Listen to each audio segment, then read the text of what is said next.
ثم الذين كفروا بربهم يعدلون هو الذي خلقكم من طين ثم قضى أجلا وأجل مسمى عنده ثم أنتم تمترون وهو الله في السماوات وفي الأرض يعلم سركم وجهركم ويعلم ما تكسبون وما تأتيهم من آية من آيات ربهم إلا كانوا عنها معرضين فقد كذبوا بالحق لما جاءهم فسوف يأتيهم أنباء ما كانوا به يستهزئون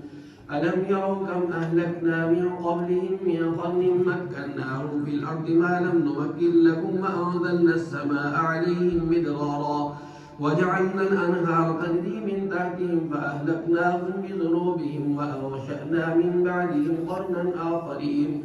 ولو نزلنا عليك كتابا في قرطاس فلمسوه بأيديهم لقال الذين كفروا إن هذا إلا سحر مبين وقالوا لولا أنزل عليه ملك ولو أنزلنا ملكا لقضي الأمر ثم لا ينظرون ولو جعلناه ملكا لجعلناه رجلا وللبسنا عليهم ما يلبسون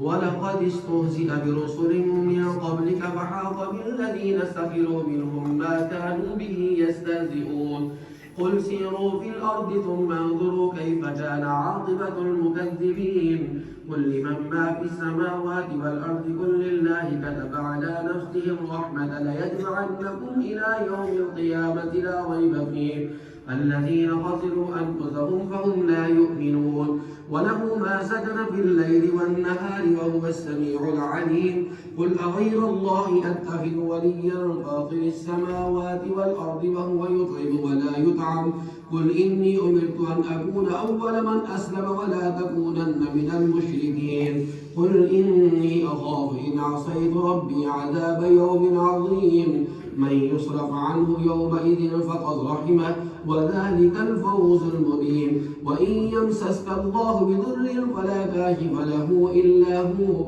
وإن يمسسك بخير فهو على كل شيء قدير وهو القاهر فوق عباده وهو الحكيم الخبير قل أي شيء أكبر شهادة قل الله شهيد بيني وبينكم وأوحي إلي هذا القرآن لأنذركم به ومن بلغ أئنكم لتشهدون أن مع الله آلهة أخرى قل لا أشهد قل إنما هو إله واحد وإنني بريء مما تشركون الذين آتيناهم الكتاب يعرفونه كما يعرفون أبناءهم الذين خسروا أنفسهم فهم لا يؤمنون